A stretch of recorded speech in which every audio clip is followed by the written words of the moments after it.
It is inevitable that university students will take drugs at some point in their university life, whether it be alcohol or other drugs such as cannabis. In the NUS survey, a study for student drug taking, they found that 39% of students responding to the survey currently use drugs, with a further 17% having done so in the past.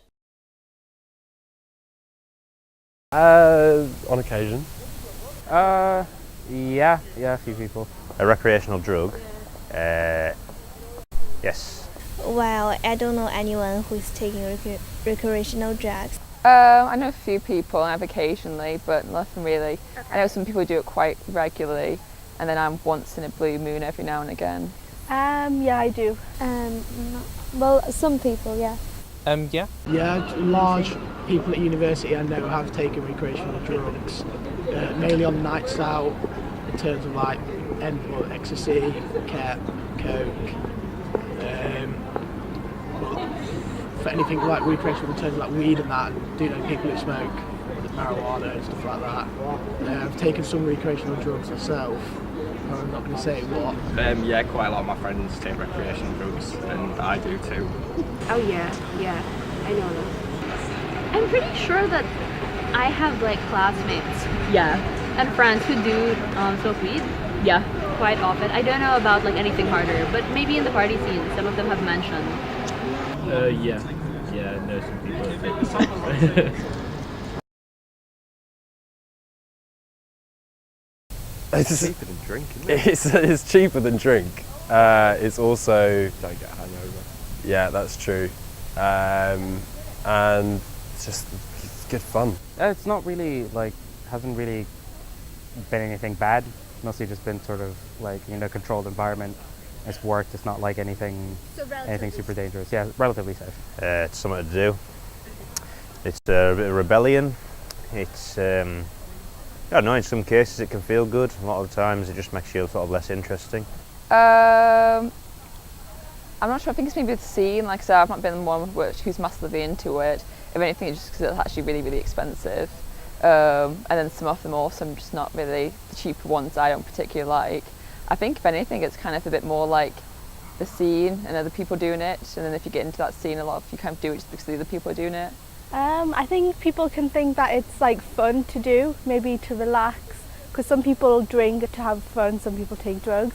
And then I also think sometimes it can be due to peer pressure because someone next to you is doing it and you also feel like you have to do it too. Sometimes I think it's mainly because of peer pressure, and it could also be because obviously you take alcohol and you think it's fun, so you do it in that sense, but sometimes it can just be like you want to be cool. So you do it for that purpose. Okay. I think it's partially because of the excitement and just the actual effect of the drug and stuff like that, and just sometimes it is the lifestyle that you see other people doing it, and then with more minor drugs like weed, it's kind of like a social thing that people kind of get into. But I think it's mostly about how it makes you feel. In terms of better experience, so majority of my friends are at a music event or a festival, just to have a better time really. That's what people. Well, that's one of the reasons why people take them really, to have better times with friends and the outings, i.e. at the music festival. People take the kids for the entertainment factor, and pretty much that's it. Just to get high and to make them feel calm and relaxed.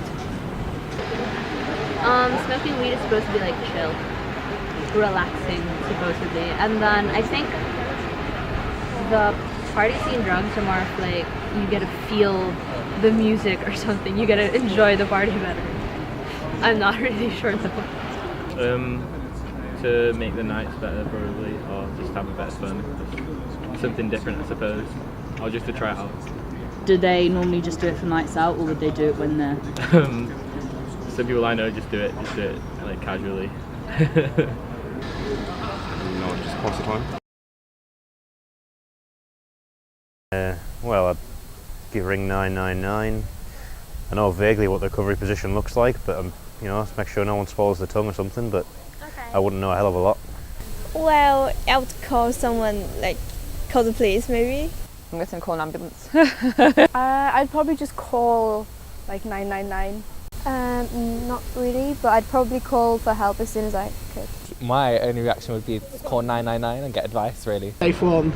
Safe one would be to obviously call 999 and make sure they've got water or something with them, sat down in a safe environment. Yeah, I'd say so. Like, it depends what they've taken and how bad the reaction is. Like, I think some people like haven't overdosed but they start feeling ill, but then they just might like need some water or to sit down for a while. Like, they might not always necessarily need an ambulance, but then obviously in some cases like need to get medical help. I would carry them to the hospital, obviously. Call the hospital. Your fingers down the throat.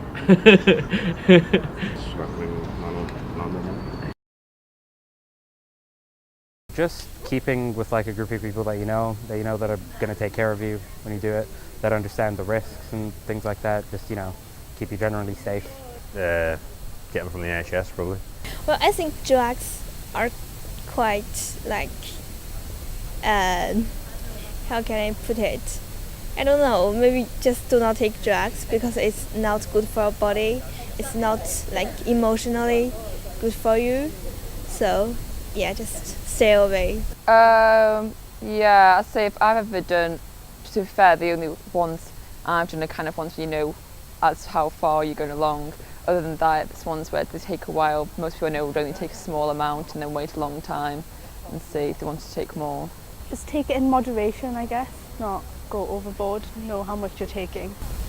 Like, I do think there is a safe way to take drugs. I think if you are going to experiment with drugs, it's always good to have someone else there. So like if you do go on like a bad experience or a bad trip, then like there's someone there to like help you out of it and stuff. And also, I'm not promoting drugs, so like to take it in your stride almost. Like, don't just like take a big dose. Like maybe start low and start from there. Not to get into a drug addiction, but yeah. I definitely think there's a safe way of taking drugs in terms of microdosing. Any drug in terms of just doing it at not a small scale but a small amount for a shorter period of time instead of taking like 200 milligrams. You could easily just take 80 milligrams. What's microdosing? Like where you take a small amount of drug, but you do like not a large amount of times but more amount of times. Oh, okay. So you drop like the amount you sniff or take whatever, and then do more instead of just taking like 200 milligrams. If you get me. I think as long as you know your limits, then okay taking recreational drugs, but there's always the danger that if you're taking a new drug or something like that, you don't know what your limits are when you first take it, so you could make yourself ill the first time of taking it. Maybe if you have like a point person who will like check and monitor if everyone is okay. I don't really know. Not necessarily a safe way because you never know if you're going to be allergic to something like that, but there's definitely precautions that you can take, like doing little bits at a time, I suppose. Oh yeah, like just take it in like small doses. Yeah. Yeah, there's a lot of testing kits floating about, and I think Vice has quite a few videos and stuff about so it's quite a big social media presence about sort of safe use of recreational drugs these days. So. I don't know them in depth, no. Well, I've heard, I can imagine what a testing kit might look like, but I wouldn't know them in what context you're talking about. The drug testing kits. Yeah, but I can't imagine what context that would be in. Yes. Not really, no. Oh yeah, definitely. Obviously, I want to make sure it's safe. I think anyone else taking drugs should realistically make sure it's safe, because obviously if you pick up off the dealer or anything, you don't actually know what's in it, which is a huge issue in England and other countries right now. Yeah, because then you can always guarantee that you know what's in them, so you always know that what you're taking is safe, because things can be cut with stuff. So. Yes. Yeah. That seems like the best possible. I mean, if you're gonna do something bad, you might as well make sure you're not gonna ruin your life doing it. Like through the website, what's it called? Safe Pill. Pill Report. Pill Report, yeah. So would you ever like use a kit? Like, if say for example your uni like offered them, would you use it? Maybe. Depends what it is. Probably not. Is there a reason why you wouldn't? In case they pick up something from my system.